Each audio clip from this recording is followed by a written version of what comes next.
This is Thermopylae on the coast of mainland Greece. In August 480 BC, a Greek army of only 7,000 men, led by King Leonidas and 300 Spartans, fought here against a 250,000 strong invasion force led by Xerxes, the king of Persia. At stake, the survival of Greek civilization.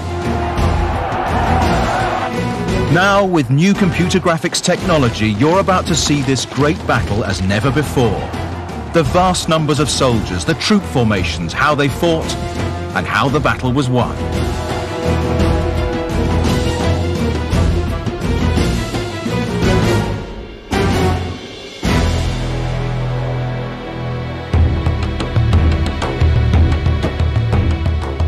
Two and a half thousand years ago, Greece was not a unified nation. It was a collection of independent city-states like Athens, Corinth, and Sparta, each with their own laws and systems of government. The Greeks lived under the shadow of the mighty Persian Empire, which stretched from present-day countries like Turkey, through northern Egypt, Israel, Iran and Iraq, to Afghanistan and northern India. 2/3 of the known world. But even this was not enough for the Persian king Xerxes. He wanted to expand into Europe. Greece was his gateway.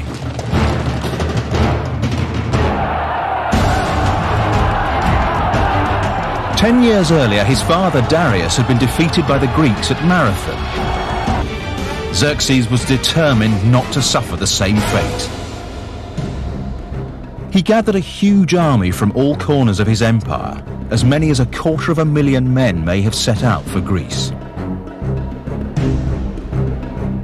Xerxes' expeditionary force to try to conquer mainland Greece was the mother of all expeditionary forces. Nothing like this had really been attempted before in the history of ancient warfare. In 480 BC, Xerxes crossed the Hellespont and moved his army down through northern Greece, while the Persian fleet sailed along the coast. City after city fell. Xerxes was a pretty fierce sort of guy. He wouldn't stop at anything to achieve his aims. But Xerxes' goal was Athens. The Greeks had to stop him at all costs, and they had to do it here at Thermopylae.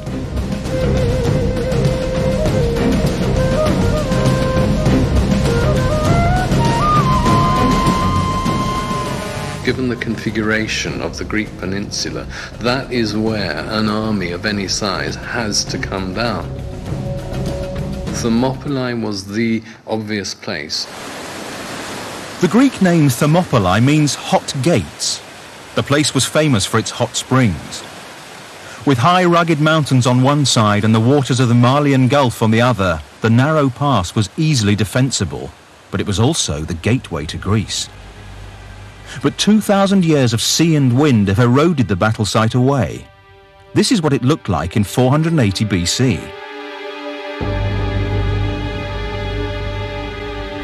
The Greeks sent an army of 7,000 men to hold the pass. They were joined by 300 soldiers from the city of Sparta. This city-state provided a stark contrast to democratic, cosmopolitan Athens. Spartan society was at the opposite pole from Athenian society. Athenians were very open. The society was wide open to anyone who wanted to come there, and they would share everything with us, whereas the Spartans was a very closed society. Spartans were educated to be soldiers, nothing else. From the age of 7, all Spartan boys trained for war. The army was their life. Even when married, the Spartan men had to live in barracks. Sparta was a small town.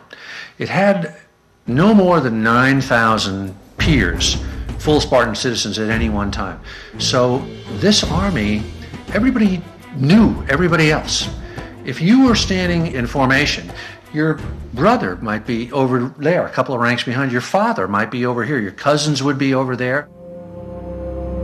They provided the leadership, they provided the spearhead, they provided the backbone. In every respect, their presence was what made Thermopylae what it was. The 300 Spartans who marched to Thermopylae were led by Leonidas, the king of Sparta. He wasn't optimistic about his chances against Xerxes. For one thing, he had set out during the Spartan religious festival. This was thought to bring bad luck. Also, the Greeks had received bad news from the oracle here at Delphi. The priestess predicted that a Spartan king would have to die before victory was won. But Leonidas was not a man to live in fear of such an ominous prophecy. He was apparently of absolute determined resolution and personally brave. He would have been in his 50s, not a young man, coming up towards retiring age, even in ancient Greek terms. The Spartans wore a sculpted bronze breastplate and a helmet designed to terrify the enemy. Each man carried a shield shaped like a shallow wooden bowl. Painted on the face of the shield was the Greek letter lambda for Lacedaemon, the Spartan homeland. The main weapon was a thrusting spear wielded overarm. 8 foot long with an ash shaft, a leaf-shaped iron head and a bronze butt spike. In close combat they drew the short sword, the xiphos. By contrast, King Xerxes' Persian army was lightly armed. These men were trained for fast-moving warfare on open plains. Xerxes relied heavily on the Medes, who were deadly archers. But pride of place went to his household troops, the 10,000 men of the Immortals. The Immortals were the cream of the Persian army. They were recruited as an elite. The term immortal was the Greek one, which they used because they believed that every time one of the 10,000 was killed, instantly in reserve, there was another guy waiting just to step into his place.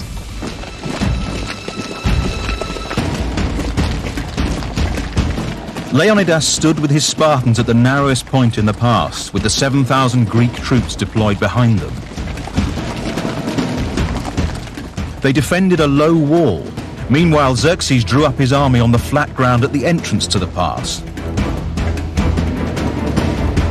Xerxes waited 4 days once they got into position there because he couldn't believe that these Greeks were going to actually stand and fight. He thought it was a joke.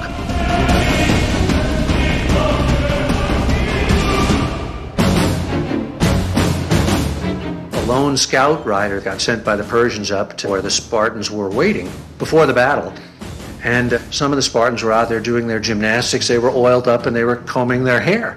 And the rider just blew his mind. What were these guys doing? How could they be so blasé? And of course what they really were doing was psyching themselves up to fight to the death. On the 5th day, his patience ran out. Xerxes had a throne set up on a nearby hill. From several hundred feet above, he ordered his troops into action. From their vantage point, the Greeks could only see a few thousand.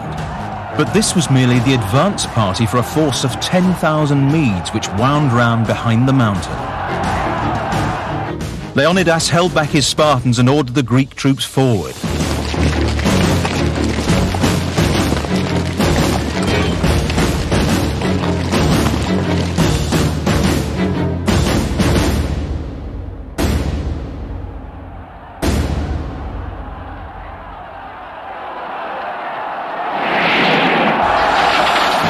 The Battle of Thermopylae had begun.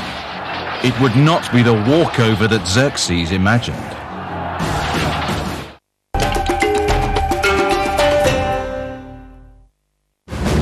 August 480 BC. The Greek army led by King Leonidas and 300 Spartans is facing a Persian army of 250,000 men. The Persian king Xerxes watched in disbelief as 5,000 Greek troops formed up in the valley entrance. They lined up in phalanx formation. The phalanx was a forest of spears. The commander would signal for the push, rear ranks pushing forward and pressing their shields against the backs of the men in front, and you pushed against the forces opposing you and literally tried to shove them backwards and drive them off the field.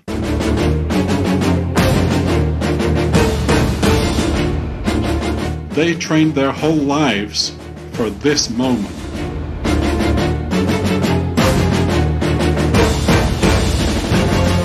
This phalanx was 18 men deep and 64 across. Their shields overlapped like the scales on a serpent's back, virtually impenetrable. The first three ranks lowered their spears and rolled forward towards the Medes. In contrast to the Greeks, the Medes were lightly armed. They carried light wickerwork shields and spears. Before they advanced, the Mede archers fired a volley into the phalanx.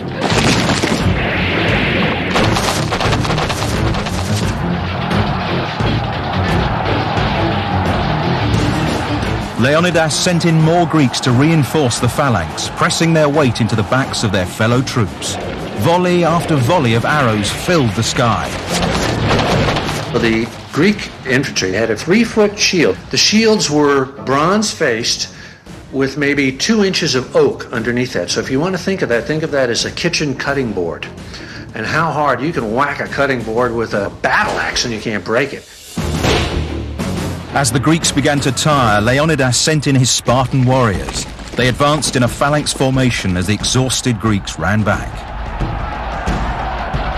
As they would advance, they would be talking to each other and inspiring each other, encouraging each other to advance while these other people are advancing towards you. I mean, as each step got closer and closer, the terror must have been unbelievable. The highly trained Spartans slaughtered all in front of them. The Medes saw that their own weapons were useless and in desperation began grabbing at the Spartan spears. Now the Spartans drew the xiphos and the real butchery began.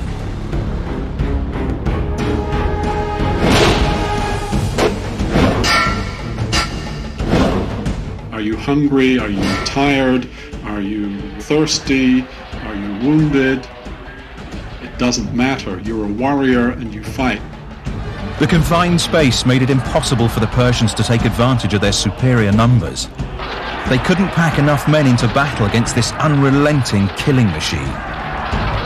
Combat in those days was all hand-to-hand. Nobody shot anybody. No smart bombs came in. If you were going to kill the enemy, he was going to be right in your face and trying to kill you. Wave after wave of Xerxes' warriors perished as they tried to penetrate the Spartan shield wall. Leonidas joked Xerxes has plenty of men, but no soldiers. But the Greeks took casualties as well.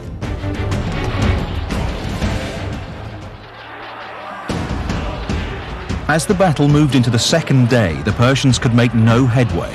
They were simply not prepared for this kind of fighting, far removed from the wide open plains of the east, where cavalry, chariots and light infantry could decide the outcome. Sitting on his hillside throne, Xerxes became more and more agitated, jumping to his feet every so often, like a spectator at a football match. Xerxes just said, hey, you guys go out there and take that pass, kick these guys out of the way. And these lightly armed Medes went up against the heavily armed Greeks, and the heavily armed Greeks kicked their butt. Xerxes decided to play his trump card and send in the immortals. There might have been hundreds of thousands of soldiers on the battlefield, but now the combat was between two fighting elites. 10,000 Persian immortals against what remained of 300 Spartans.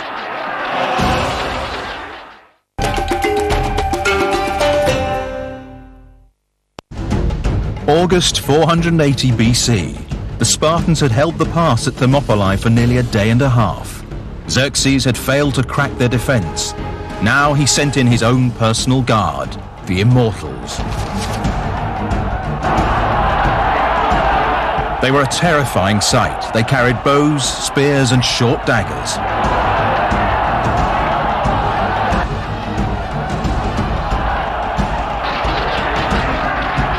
But rank after rank of the elite shock troops fell in the dust. The light-armed Persians couldn't penetrate the Greek armor, but the Greeks could penetrate them at will. And also the Greeks were trained to fight at close quarters and to come to grips at close quarters. Nothing could shake the Spartans. Xerxes needed a miracle, and it came from an unexpected source. A Greek traitor, Ephialtes, seeing a chance to get rich quick, told Xerxes about a pathway that wound over the mountainside and came out behind the Spartans.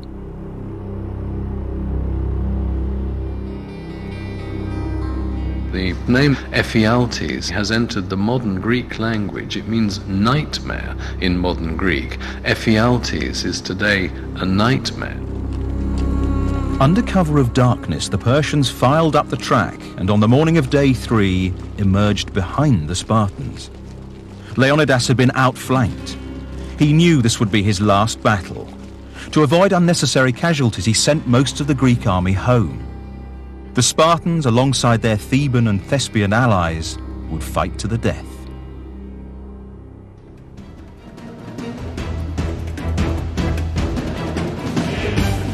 It must have been an amazingly emotional moment. As men were walking out, brave men, knowing they were going to live, while others were walking up to the front line knowing that they were going to die.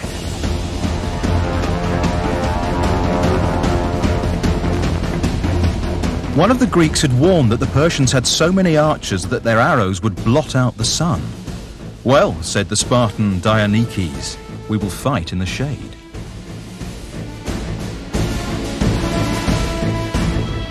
This was Spartan wit. And when somebody says something like that, you laugh and fear goes away.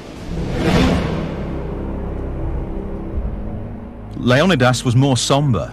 He ordered his men to breakfast, saying, "Tonight we shall dine in Hades." As battle recommenced, the Persians closed in from both sides on the tiny band of Greek survivors. The Spartans, with nothing to lose, fought like demons. The Persians suffered terrible losses. Then Leonidas fell. His Spartan soldiers rushed forward to save his body from capture and mutilation.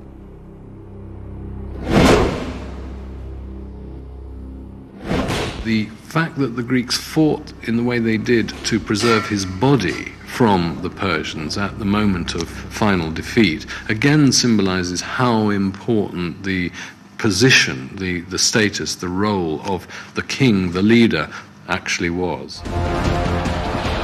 Xerxes had tried to fight soldier to soldier in the honorable tradition of his Persian ancestors, but he couldn't break the Spartans. He had lost nearly 10,000 men, including 2 of his own brothers. He decided to withdraw his troops. He would finish the Spartans off at a safe distance with arrows. The Spartans regarded the bow as a weapon for cowards because it killed from a distance. Thousands of arrows rained down on the broken Spartans until not one was left standing. They were finished off by the weapons they despised most.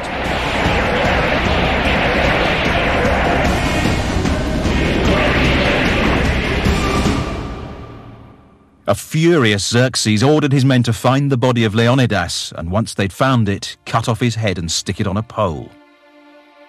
The Spartan king had made him pay a terrible price for victory at Thermopylae. 10,000 casualties was a drop in the bucket from such a vast force. But it was a blow to Xerxes and the morale of his army.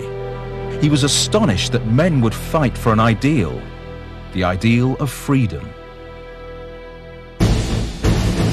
Xerxes raced on through Thermopylae to capture Athens, but its citizens and army had already fled.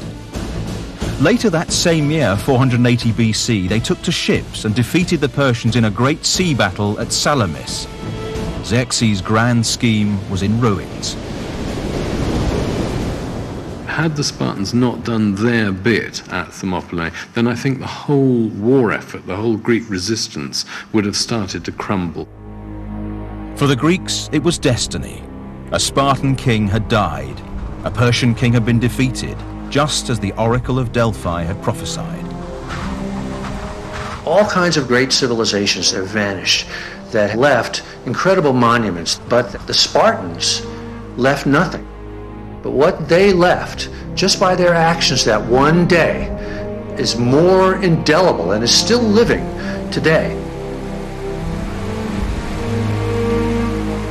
For the people of Greece, the courage and heroism of Thermopylae had sent out a message of hope and pride. The 300 Spartans would never be forgotten. A grateful Greece paid the poet Simonides to compose their epitaph. Go tell the Spartans, stranger passing by, that here, obedient to their laws, we lie.